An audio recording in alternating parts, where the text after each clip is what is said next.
Keia Lavine, welcome to Empower Network TV.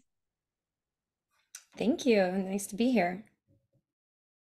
Well, right before we started chat or before we went live, you said a couple of things. I'm like, ooh, really interested about that. So, can you give us a rundown first, like you just did with me, kind of overview, and then I'm going to ask you some specific questions, just kind of who you are so people know who is this Keia Lavine lady? Well, first of all, hello everyone, and thank you so much for the invitation, Amos. It's really nice to be invited here. I honestly couldn't even remember exactly what specifically I was interviewing for, just because there's so much work to be done on this planet. And just for a quick introduction, my name is Keia Lavine. I'm a board certified holistic health practitioner. I am also a moon dancer with the indigenous, the Anahuac nations, the Danza Chiquatli Metzli. I have been in personal transformation and holistic health practices such as meditation, yoga, so many modalities, and even into spiritual gifts such as like seeing and sight and things of that nature. What my focus and scope is really is psycho-spiritual therapeutics. I help people with transformation through a process of alchemy. I specifically like to help entrepreneurs, and that's into recovering from personal traumas, stories, grief, anxiety, depression, so that they can step into their vision for their life, into their path of service, because this world is seeking and needing so much during this shift.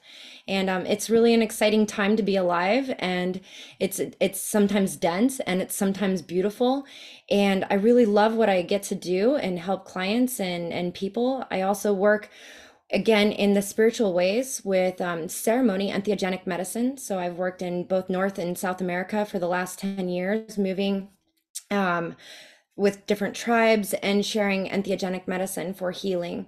And I've come back to the States, and I took the last couple of years for a sabbatical to really plug into what is my intention with having this wisdom and how can I honor it. And so I'm really excited to move forward and just jumping online. It's newer for me being on the online field. So it's learning a whole new language again and learning an entire new community throughout. And I'm really excited to be here and start to bring this wisdom into a new online platform. So that's kind And of what I'm up to. you said learning another language again. So, have you been learning languages as you've been? Oh yeah. So I know a little bit of several languages. I love learning. I think that we all speak in a different language. Communication is so much, key to how we can become an interdependent race of human beings.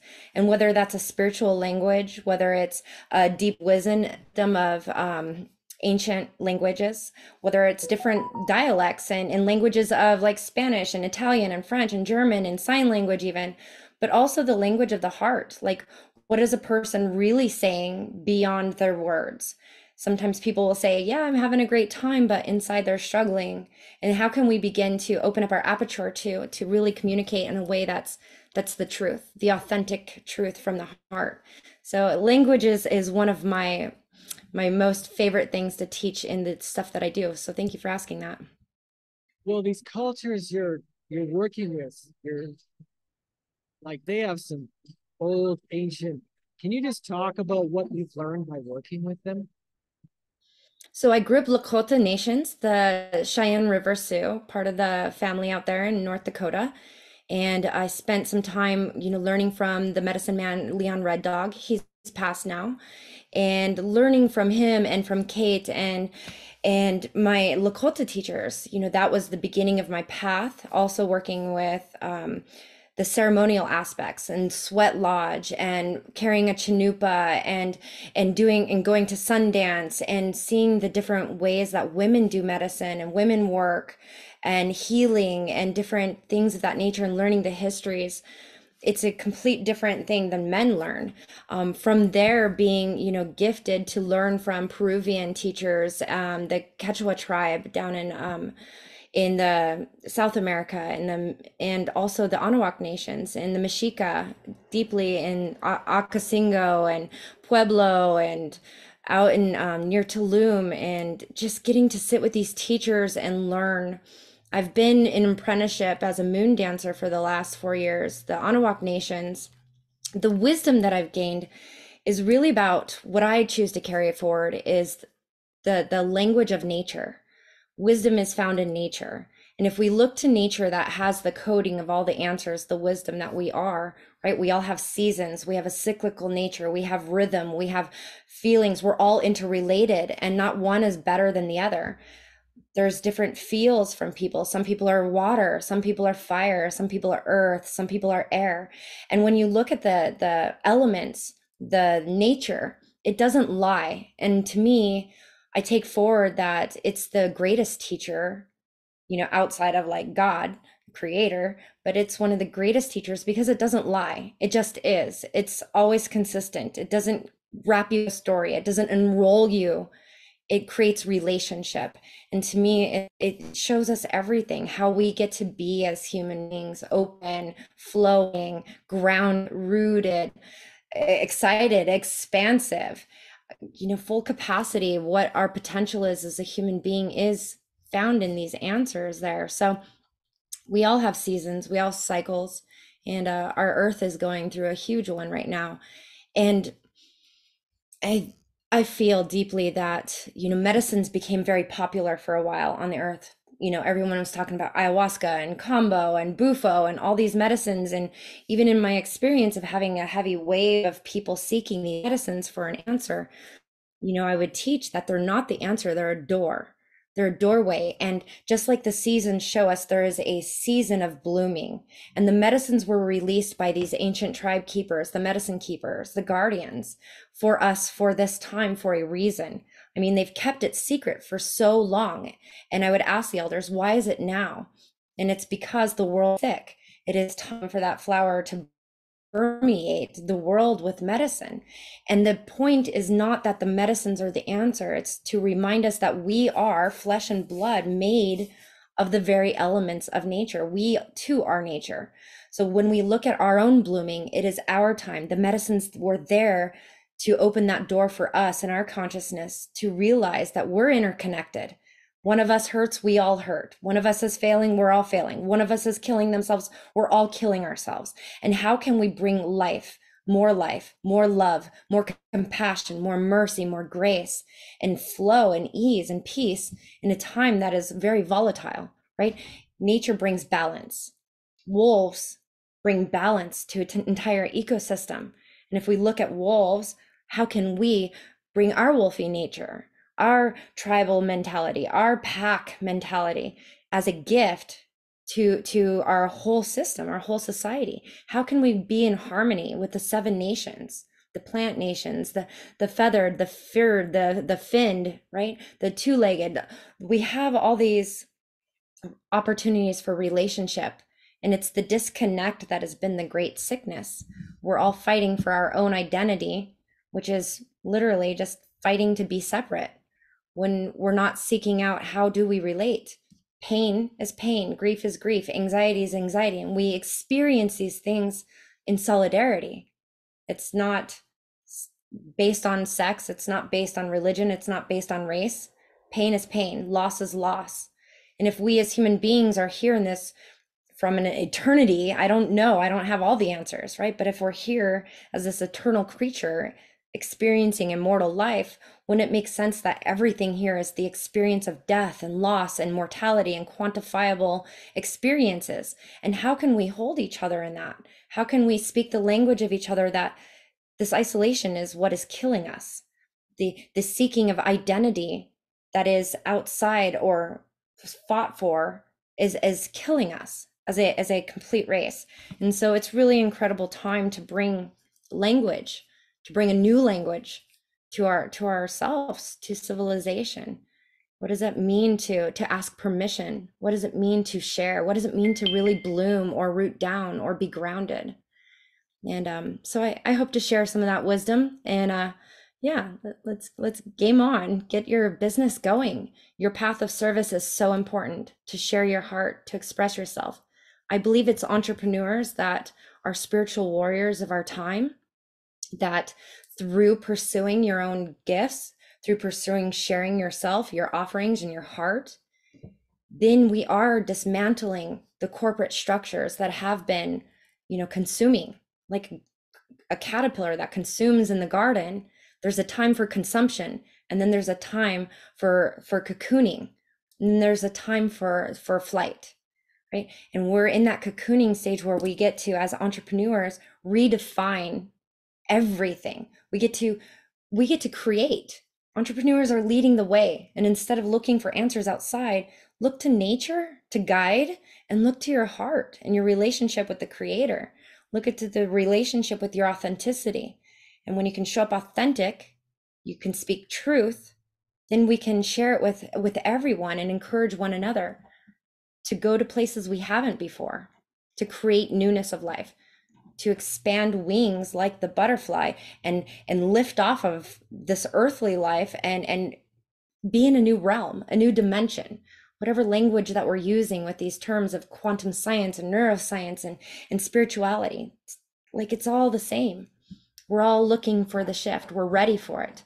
What has been happening isn't working anymore, and we get to create new life as creators, as entrepreneurs, as human beings that get to fall in love with each other, and how expansive and miraculous all of us is. It's potential. We're tapped into it. We are it. We get to be it, and we get to create it with other people. So that's exciting for me. Thank you.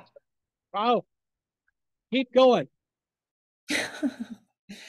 Keep going. Well, Yeah, what are you aiming at next this year? What do you know you need to do this year? this year, I'm finishing a couple of books. I'm really trying to set up and learn the platforms as best as I can to put myself out there. I look forward to helping entrepreneurs, guiding them, coaching them, retreats. I've been doing these things for about 5 years, but I want to go deeper. I want to be more connected to it, more intimate in those spaces. I think as an entrepreneur in the beginning of my service and my path, there's a level of still finding your way, right? Growth takes time. In the indigenous ways, you go through years of initiations, 4 years of dancing before you're allowed to carry the chanupa, which is the sacred pipe. And that is a symbolization of the ability to pray. It takes 4 years for you to get to a space of being in your heart, to pray authentically in service for people without the selfishness behind it, right? It takes 7 years of going to not only the dances and to sweat out the humanness, the selfishness, the greed, the getting, right?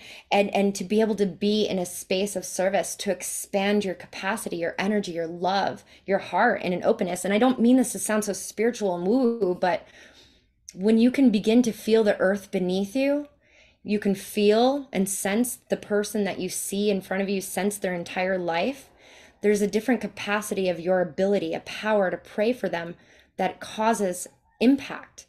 When you can pray on behalf, intercede, and be that evangelist in a way, to be that intercessory prayer warrior for people, then they get to feel the one thing that all we're all seeking, to be seen, to be seen, to be witnessed, to be recognized that we are divine. And how can you truly see someone if you're still looking for yourself?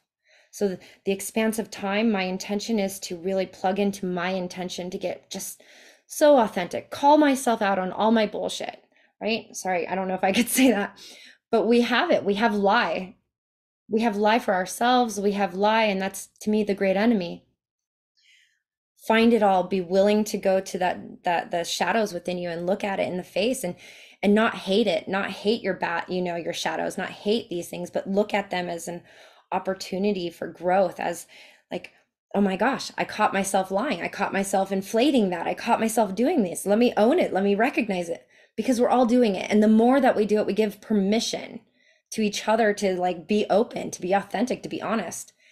And then there's the safe space for each other to bring that confession and seek help, to seek out help. Like, I have a problem with this addiction, or I have these feelings of suicide and I don't want to tell anybody. I'm scared what will happen to me and my family if I ask for help, right? There's people that are suffering out there. So my intention this year is just to get online, to help more people, to find more clients that are ready to take that leap, that want to do the work, the real work, and develop their platforms also to go bigger, to serve. Entrepreneurs, I believe, yeah, like I said, are the spiritual warriors. We're redefining everything, and we get to. And so that's my hope, to help as many entrepreneurs this year as I can. Wow. Oh, well, this was incredibly powerful.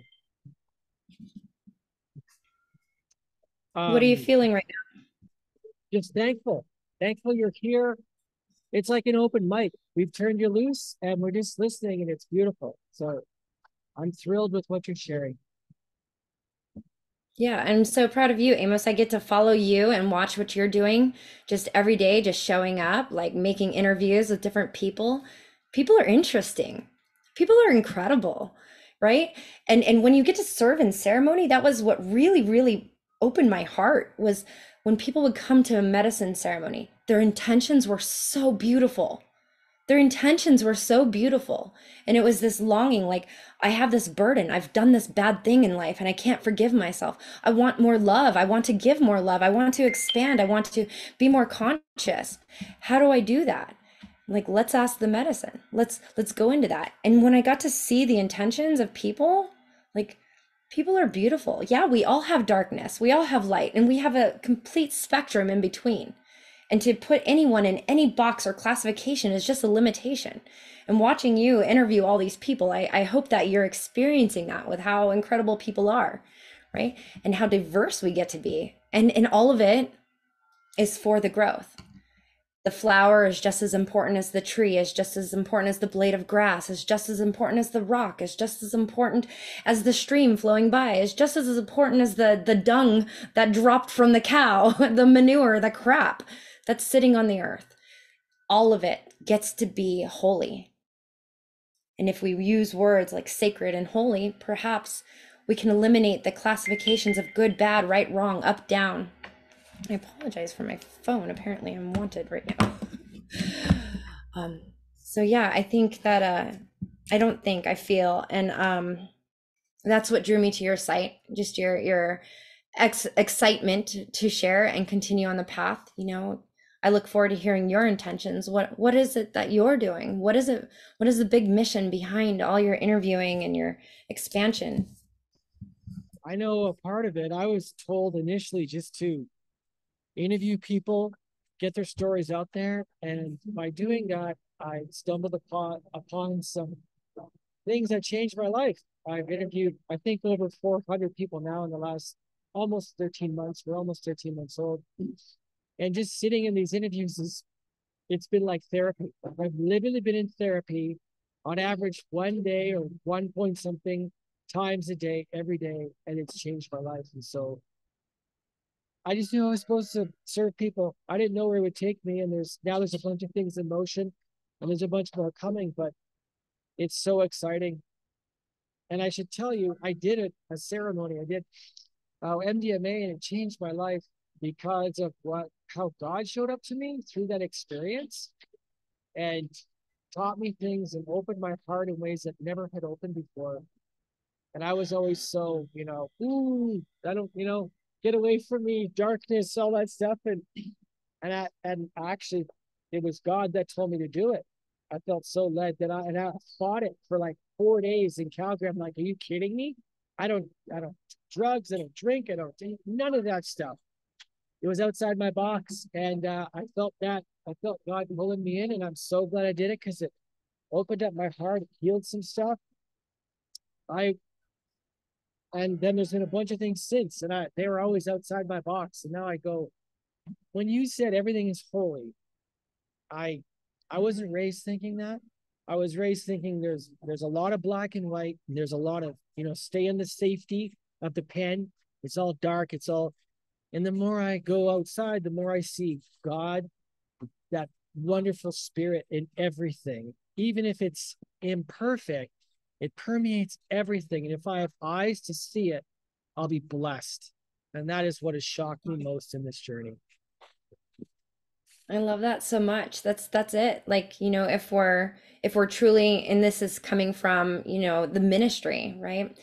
That if we truly are owning that Christ, that blood, that sovereignty, that divinity, then wouldn't it be true that we are that we are holy and that what we proclaim and declare becomes the way, right? What we, as standing in power, if it's a decision based in love, then it's a decision based in love. It's a choice. It's the free will. It's power.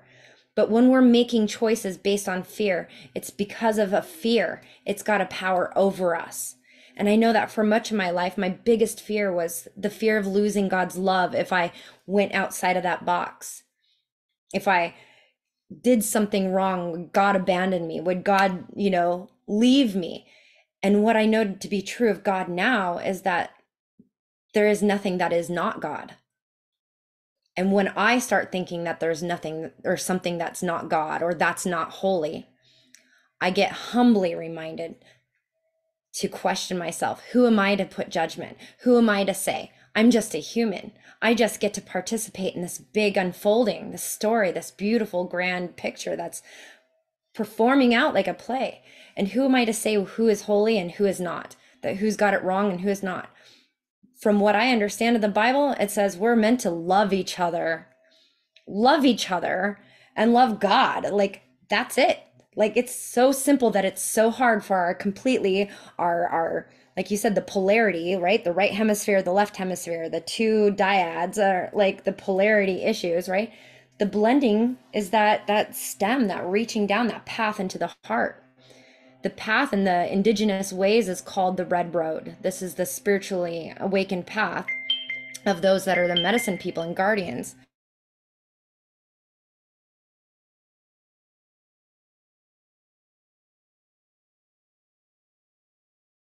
Not the guide.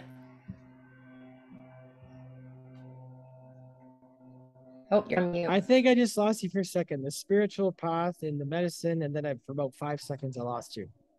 Oh, it's the medicine path, the spiritual path. It's called the red road. The red road is what we say in the Lakota. There's two paths in life. There's the black road, and then there's the red road. And in unconsciousness, while we're born, we're walking around on this earth. We're asleep. We're in that unconsciousness, and when we wake up to the red, to the blood, to the holiness, to the might, the strength, the red the red thread that ties us together. Life itself.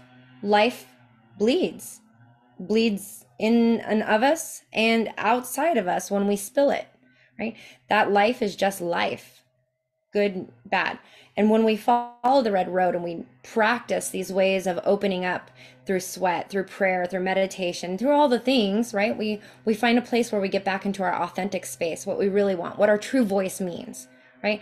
Our voice is like different from this voice. This voice is a construct that is computing information based on images being interpreted from filters and paradigms and perception. But the heart wants what it wants. Like if you want love and you want a relationship, why are so many people putting themselves in false humility saying, oh, I'm just going to let it go because it's when we let it go, then we can have it, or I'm going to put that off. I got other things to focus on. Why is it not okay to just want love? Like wanting a relationship, wanting a lover, wanting a partner. Like that's a beautiful desire. It's a beautiful thing. Yet we shove these things into boxes and punch them down because of a way of being that we think we need to be to what is hidden. The hidden motive is to actually get it. So if what we really want is connection and to be seen, is it not okay to just practice a new language and say, I want to be seen. I want to see you. I want connection with people. However that looks, I don't know. Whatever my path is, I don't know. Maybe my scope as a person, I've changed so many different times. My path now is different than when I started off learning yoga. It was different when I was a mother. It was different when I was married, right? It was different after my divorce. It was different when I was in the spiritual ways. It was different when I was living with the tribes. It was different when I spent months in Peru and Mexico and in Guatemala. It's been different. And every modality shifts it. We get to grow and continue to grow. But the authentic truth, prayer, song, dance, movement, these threads that are true throughout all of time, all of history, all of creed, all of nations, all of it, those threads of truth. And the last one is the authentic desire, the authenticity, the true language. I hurt. I'm sad. I love. I'm excited. I'm happy. I need. I desire. I want. What matters to me? I'm confused. I'm grieving. Wow. Yeah, this was amazing. Thank you for being here today. Yeah, thank Such you. such value. If please drop any links you have in the comments. I'll be tagging you in this interview. I appreciate you showing up and just wow, I just really needed this today. So thank you.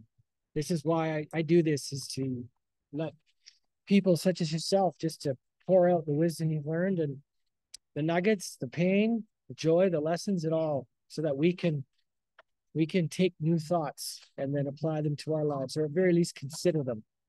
So thank you. Yeah. Yeah, thank you. And you get to have a voice too. I look forward to seeing more like you're doing these interviews, but it would be amazing to hear what you have to say, what your great message is, what you're here to share with the world. And so I will definitely share those links and just want to say thank you to everyone that's watching this live or on the replay, and thank you to the entire audience. Thank you for everyone that's showing up day after day. Use your voice, use your words, find your authentic truth, and it's okay to have freedom and permission to be you. Thanks so much. We'll end it here, Keia. All right.